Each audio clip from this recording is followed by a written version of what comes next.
স্বাভাবিকভাবেই তিনি অবজার্ভ করেছেন। এবং যেহেতু এই মুহূর্তে সুপ্রিম কোর্টে মামলা চলছে, কলকাতা হাইকোর্টের ডিভিশন বেঞ্চ অলরেডি গোটা নিয়োগ প্রক্রিয়ায় বাতিল করেছিল, সেখানে স্কুল সার্ভিস কমিশন তারা নিজেরাই অ্যাকসেপ্ট করছে হ্যাঁ এই নিয়োগে দুর্নীতি হয়েছে। ফলে এই অবস্থায় দাঁড়িয়ে খুব স্বাভাবিকভাবে বেল যা হওয়া উচিত ছিল বেল রিজেক্ট হয়েছে। তো মহামান্য বিচারপতি সেই নির্দেশই দিয়েছেন এবং মহামান্য বিচারপতি অপূর্ব সিনহা রায়ের সঙ্গে সহমত পোষণ করে এই বেল রিজেক্ট করেছেন পার্থ চট্টোপাধ্যায়।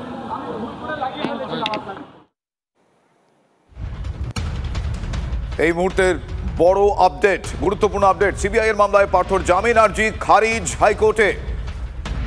প্রাক্তন শিক্ষামন্ত্রী সহ 5 অভিযুক্তের জামিন আবেদন খারিজ। নিয়োগ দুর্নীতি মামলায় প্রভাবশালী তথ্যেই প্রাক্তন শিক্ষামন্ত্রী সহ 5 অভিযুক্তের জামিনের আর্জি খারিজ হয়ে গেল।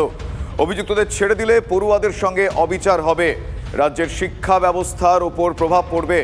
এই মামলায় রাজ্য চুপ কেন স্পষ্ট নয়, এমনটাই মন্তব্য করেছেন হাইকোর্টের বিচারপতি।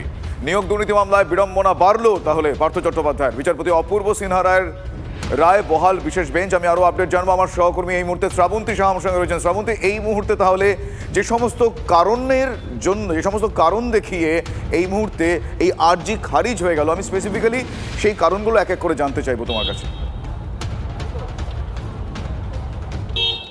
শুভজিৎ, একেবারে রায়ের পুরোটা অংশ পড়েননি বিচারপতি তপব্রত চক্রবর্তী। শুরুতেই তিনি বলেছেন যে একজন অভিযুক্তর অবশ্যই জামিন পাওয়া সেটা একটা যথাযথ রাইট রয়েছে, কিন্তু কেন এই জামিন খারিজ হচ্ছে? পার্থ চট্টোপাধ্যায় সহ বাকি 5 সরকারি আধিকারিক সেই সময় যারা ছিলেন তাদের প্রত্যেকের জামিন খারিজ করেছে বিশেষ বেঞ্চ। কেন জামিন খারিজ করা হয়েছে তার কারণ হিসেবে তিনি উল্লেখ করেছেন যোগ্য এবং অযোগ্য যারা আনডিজার্ভ ক্যান্ডিডেট ছিলেন, যদি কোথাও গিয়ে এরা জামিন পেয়ে যান তাহলে যারা যোগ্য ছিলেন তাদেরকে বঞ্চিত করা হবে।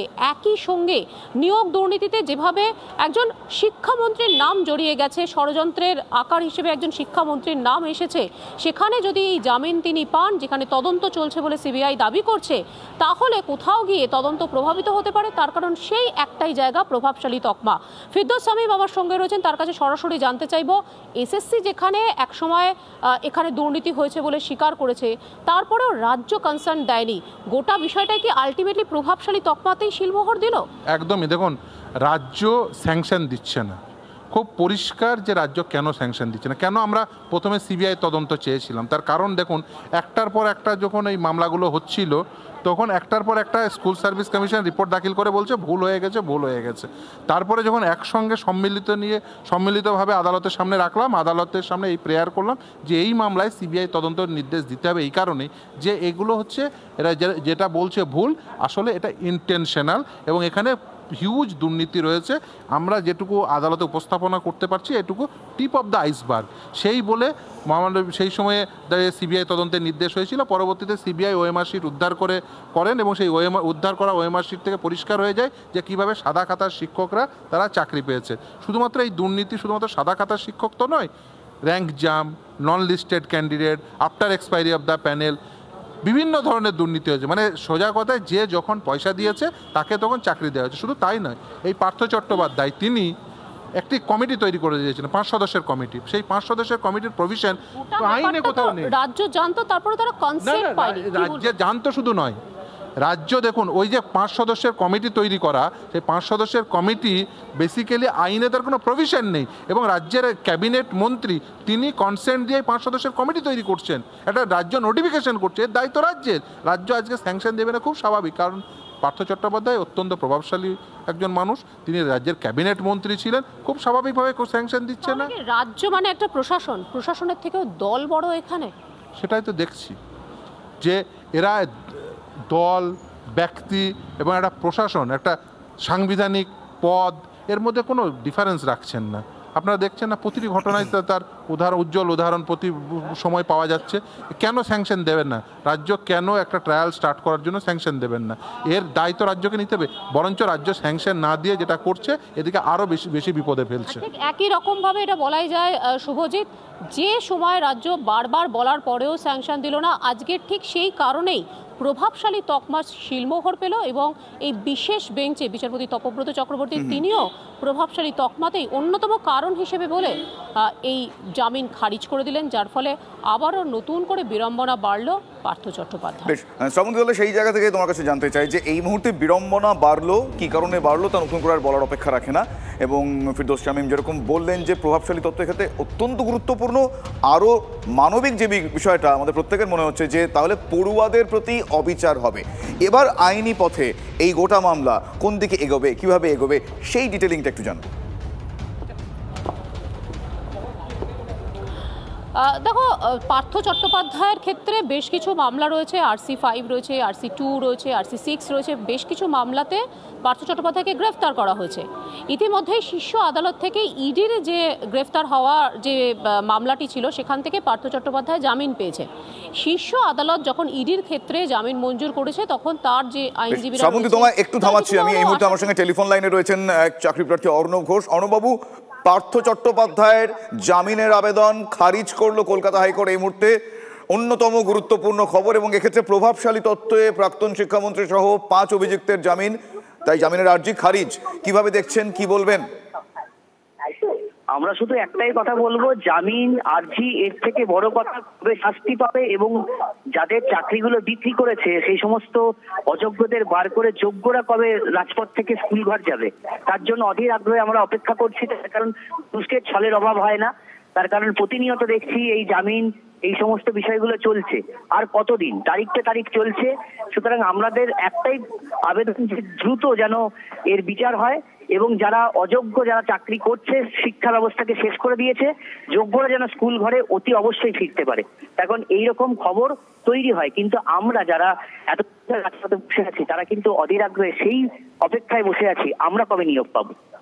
বেশ, এক্ষেত্রে অভিযুক্তদের ছেড়ে দিলে পড়ুয়াদের সঙ্গে অবিচার হবে, তো আজকে এই জামিনের আবেদন খারিজ হয়ে যাওয়ার খবরে আপনি যেই অধীর অপেক্ষা বলছেন, সেই জায়গা থেকে কিছুটা হলেও আশার আলো নিশ্চয়ই দেখছেন? অবশ্যই, তার কারণ ভারতীয় বিচার ব্যবস্থার উপর আমাদের আস্থাশীল হতেই হবে। তার কারণ দিনের শেষ হয়তো অনেক বেশি হতাশা আমাদের কাজ করে, কিন্তু আজকের ঘটনাটা অবশ্যই বলবো যে কিছুটা হলেও একটা পজিটিভ একটা দিক। তার কারণ যে হারে জামিন পাচ্ছিল, সুতরাং সেক্ষেত্রে এই ক্ষেত্রে অন্তত আমরা কিছুটা হলেও আশাবাদী করে থাকবো আমাদের সেই কাঙ্ক্ষিত লক্ষ্য পূরণের জন্য। ধন্যবাদ অর্ণব আপনাকে। আইনজীবী সিপিআইএম নেতা বিকাশ রঞ্জন ভট্টাচার্য তিনি কি বলেছিলেন এই বিষয়ে আপনাদের শোনাবো। কোর্ট জামিন দেননি কেন? কোর্ট নিশ্চয়ই বিবেচনা করেছেন যে এত বড় একটা অপরাধ, যে অপরাধ পশ্চিমবঙ্গের বুকে বোধহয় ইতিপূর্বে কেউ দেখেনি, ভবিষ্যতেও দেখবে কি তার সন্দেহ আছে। অবশ্যই তৃণমূল ক্ষমতা থাকলে ভিন্ন কথা। সেই অপরাধের ক্ষেত্রে শিক্ষামন্ত্রীকে জামিন দেবে কেন? জামিন দেওয়ার কথাটা এক্ষেত্রে আসছে কেন? কেন যতক্ষণ না ট্রায়াল শেষ হচ্ছে ততক্ষণ জামিন দিলে উনি তো বেরিয়েই আবার ওর গুন্ডা বাহিনী লাগিয়ে দেবেন বিভিন্ন সাক্ষীর বিরুদ্ধে। সে কারণে এই আদালত সঠিক বিচার বিবেচনা করেই জামিন দেননি।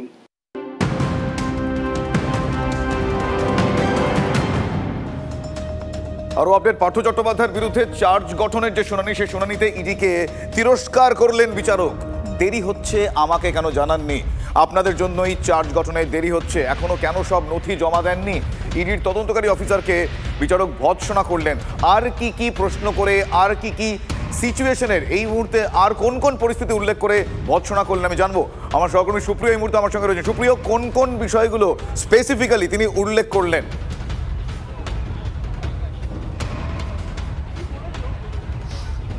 শুভজিৎ, তোমাকে প্রথমে যেটা বলবো যে সুপ্রিম কোর্টের তরফ থেকে যে দিন নির্ধারিত করে দেওয়া হয়েছিল, নির্দিষ্টভাবে বলে দেওয়া হয়েছিল, তা হচ্ছে 24শে ডিসেম্বর, এবং আজই হচ্ছে কিন্তু সেই দিন। এবং সেক্ষেত্রে সুপ্রিম কোর্টের তরফ থেকে যেটা বলা হয়েছিল যে 24শে ডিসেম্বরের মধ্যে যাবতীয় না কোনো কারণে সুপ্রিয়র সঙ্গে যোগাযোগ বিচ্ছিন্ন হয়ে গেছে। আপনাদের আরও একবার জানিয়ে রাখি এই মুহূর্তে আরও একটা গুরুত্বপূর্ণ আপডেট। আমার সহকর্মী সুপ্রিয় যেরকম বলছিলেন, পার্থ চট্টোপাধ্যায়ের বিরুদ্ধে চার্জ গঠন শুনানিতে ইডিকে তিরস্কার করেছেন বিচারক। আরও একবার যোগাযোগ করা গিয়েছে সুপ্রিয়র সঙ্গে। সুপ্রিয়, প্লিজ কন্টিনিউ, ডিসকানেক্ট হয়ে গিয়েছিল, বলো।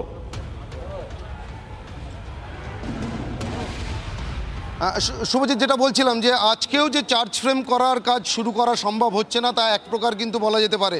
তবে আজকে এই ইডি আদালতে সিটি সেশন কোর্টের যে ইডির বিশেষ আদালত রয়েছে সেখানে যখন শুনানি পর্ব চলছিল, তবে আজকে কিন্তু প্রথম নয় গতকালও এই মামলা শুনানি ছিল। সেখানেই কিন্তু ইডির বিশেষ আদালতের তরফ থেকে ইডির যারা তদন্তকারীরা রয়েছেন তাদের উদ্দেশ্যে যেটা বলা হয়েছিল যে সমস্ত পক্ষের যারা আইনজীবীরা রয়েছেন, অর্থাৎ এই মামলাতে যারা অভিযুক্ত রয়েছেন তাদের যারা আইনজীবীরা রয়েছেন তারা কিন্তু গতকালও যেটা বলেছিলেন যে তারা মামলা সংক্রান্ত যে সমস্ত নথিপত্র রয়েছে যেগুলোর উপরে ভিত্তি করে পরবর্তীতে মামলা এগোবে সেই সংক্রান্ত যাবতীয় নথিপত্র তারা এখনও পর্যন্ত হাতে পায়নি।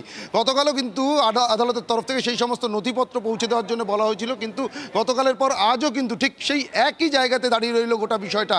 এবং তারপরেই কিন্তু যেটা আমরা দেখলাম যে ইডির বিশেষ আদালতের তরফ থেকে একেবারে ইডির যে তদন্তকারী আধিকারিকরা রয়েছে তাদের রীতিমতো ভর্ৎসনার মুখে পড়তে হলো। এবং সেক্ষেত্রে বিচারক তিনি কিন্তু স্পষ্টভাবে যেটা বলেন যে আপনাদের জন্যেই দেরি হচ্ছে, অর্থাৎ চার্জ ফ্রেম করার যে নির্ধারিত দিন ছিল বা নির্দিষ্ট সময়সীমা ছিল সেই সময়ের মধ্যে যে চার্জ ফ্রেম করা গেল না। ধন্যবাদ সুপ্রিয়। কথা বলছিলাম আমার সহকর্মী সুপ্রিয়র সঙ্গে। এই মুহূর্তে আরো একটা গুরুত্বপূর্ণ আপডেট আপনাদের জানাই।